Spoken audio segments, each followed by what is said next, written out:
I grew up around Native American people, primarily the Cheyenne and the Crow. I remember coming home one day and we were going to go into one of the kids' teepees with his parents, and the mother said, "Take those shoes off, they'll make you sick." It was just strange why she would say they would make you sick. Well, I wouldn't have had a clue at that time. In simple terms, grounding is literally putting your bare feet on the ground. When you do that, you're in contact with the earth, and Mother Earth is endowed with electrons. And these electrons are literally absorbed through your feet. It's like taking handfuls of antioxidants, but you're getting it through the feet. Grounding means connecting to the earth to support the specific function of the organs of your body. It supports the body as a whole, but it specifically supports organ systems down to the tissues and the cellular function of the entire body. In 1960, we invented synthetic materials. The first thing we did was we put synthetic soles on the shoes. We started wearing sneakers. So it's the most common sense thing that we are organisms that live and grow and depend entirely on the earth while we're alive. And yet we have completely isolated ourselves from it.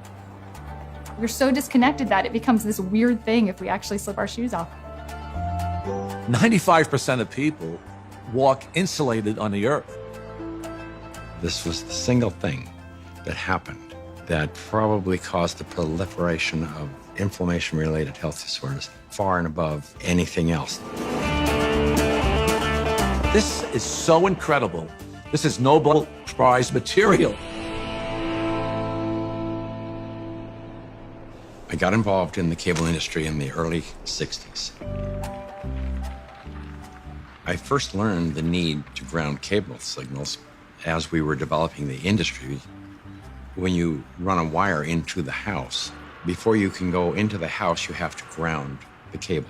I mean, you have miles of wire hanging up there in the air. If there's lightning in the air, it's going to hit the cable. And so what you want to do is create a path to ground for the lightning so that it doesn't enter the house or blow up the TV or create a fire. One day I was sitting at a computer and the computer kept crashing. I knew it was static electricity, so I put a piece of tape across my desk and grounded it. Then I realized in that process that the outlet wasn't grounded, so I fixed it so that I could get rid of the static electricity. And I didn't think too much about it. I walked outdoors and I sat on a bench. This tour bus pulled up, and it looked like they had just been to one of these outlet malls, and white Nike shoes were on sale. It just dawned on me. I asked the question, I said, I wonder if it's possible that humans are, we're no longer naturally grounded. I wonder if these shoes could be interfering with us. So that night, I went to the hardware store and I bought a roll of metal duct tape. And I just taped it across the bed. I threw a wire out the window and it had a ground rod outside. I connected to the ground rod on one side, connected to the metal duct tape that I had laid on the bed. So when I laid down on the duct tape, I was like grounded because it was connected to the earth. I woke up the next morning and I thought, holy cow, there's something going on here, because normally for me to go to sleep, I had to take Advil. So I tried to find out what I could. The internet was hardly anything. This is back in '99. Went down to the University of Arizona into one of their medical libraries, and there was nothing. And in fact, I even tried to find the cause of chronic pain. The cause of MS was unknown. The cause of arthritis, unknown. They didn't know. Nobody knew. So I thought, well, I'll go out to LA. I'll go to UCLA and ask them. They pretty much laughed me off campus. They said, you expect us to believe that somebody's going to put a nail in the ground, tie a wire around somebody's toe, and it's going to make them sleep better? I said, get out of here. Go away. You're nuts. So I ended up having to put together my own study, and we grounded 60 people, and the reports that came in were unbelievable. TMJ disappeared, PMS disappeared, inflammation reduced, pain. Everybody slept better. Found an anesthesiologist in San Diego, and he says, I don't think there's anything to what you're doing. There's got to be an anomaly here, but I'll entertain you. He says, I will prove that you're wrong. We did the study. It's the first study that I did that was a legitimate study where we had quantifiable data. Then we decided, well, we're going to do a big study now. And we ended up attracting scientists, physicists. When they saw the study, everybody said, well, this is really pretty interesting. I didn't know anything about grounding. I had never heard of it at all, but I became a new mom, and I had my first child, and she had colic, and she cried and cried and cried. First thing I did, being a physician myself, was take her to the pediatrician, and remember distinctly leaving that pediatrician's office with a knot in my stomach, because the first thing they told me is, it's a baby, let him cry. Literally the only time I noticed that she wasn't in pain, and the only time I could soothe her, was when I was outside and I was barefoot and I had her in my arms. And every time we were outside, she relaxed. I noticed if I did use a stroller or if she was in a car, she was still in pain and uncomfortable. This is not placebo effect. Like, she had no idea if I was wearing shoes or not. She doesn't know that. I'm holding her either way.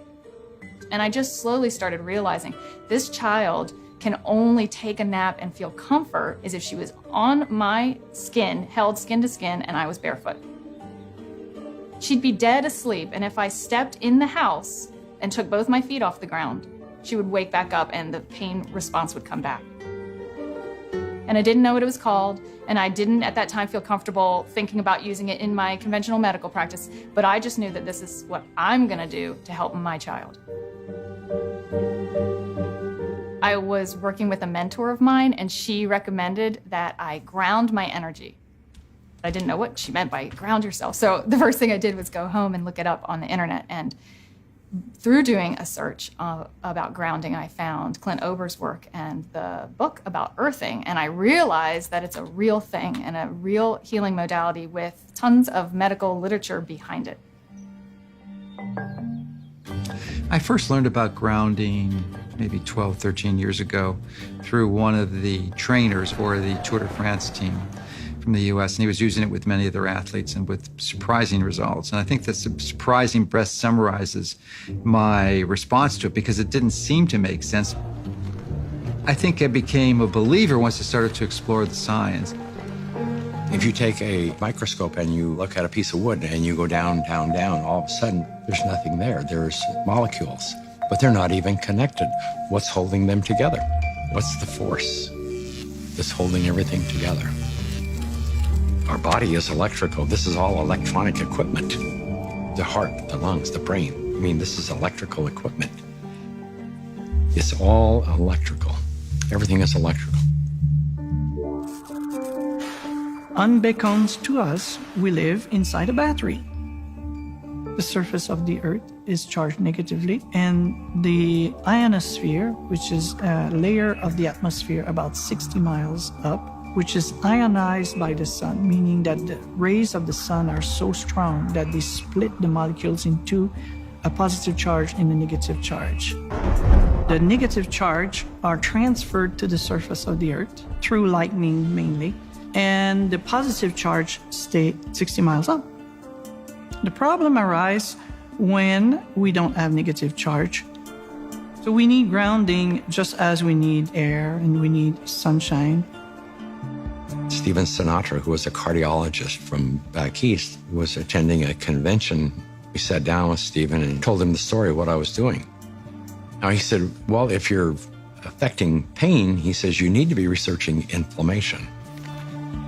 You don't have arthritis, you don't have cancer, you don't have all these health disorders. What you have is chronic inflammation.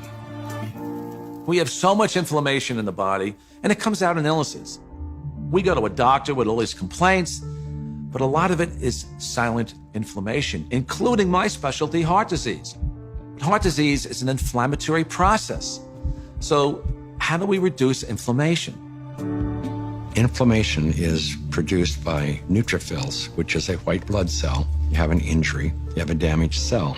And so these white blood cells come over and they encapsulate the damaged cell and they release reactive oxygen species, which rip electrons from the damaged cell, and that destroys the damaged cell.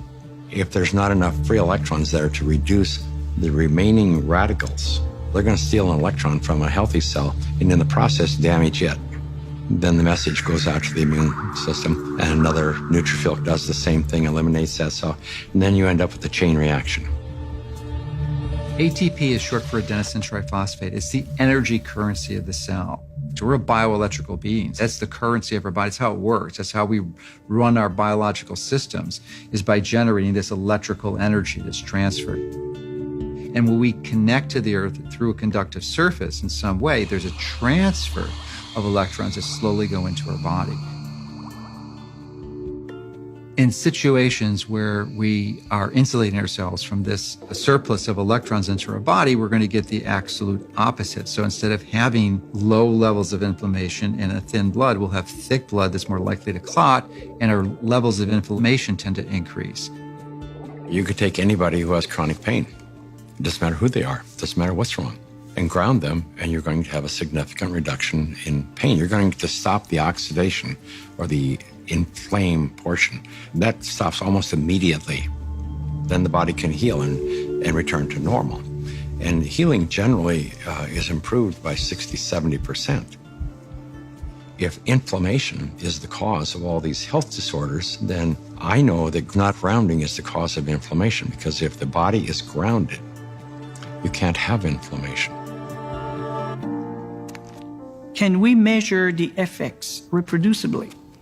The answer to that is yes. We now have 20 studies. There's 21 published studies in the medical literature on earthing and grounding. And this is peer-reviewed stuff. In simple terms, what earthing does is literally, it quenches the fires of inflammation. And if inflammation is the source of all root illnesses, including Alzheimer's disease, cancer, heart disease, diabetes, I mean, the list goes on and on. If you can impact inflammation and, squelch it, kill it, stop it, we're going to be healthier beings. So, why hasn't it caught on in mainstream? I can only say it will.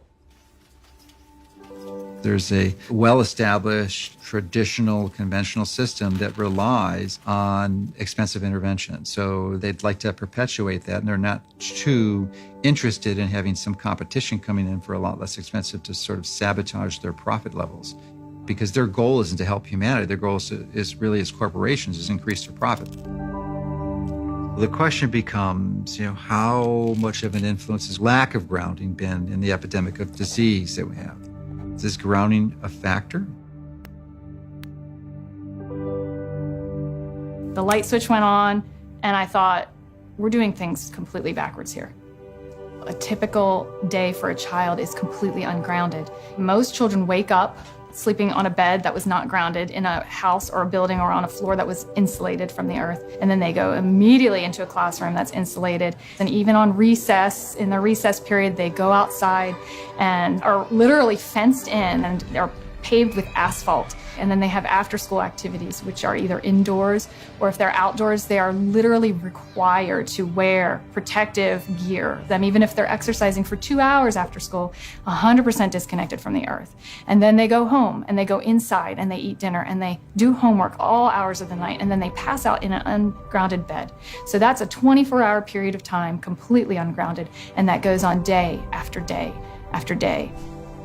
There's a resistance to integrating novel thoughts. And many times new ideas aren't implemented until the people who hold the counter opinion die.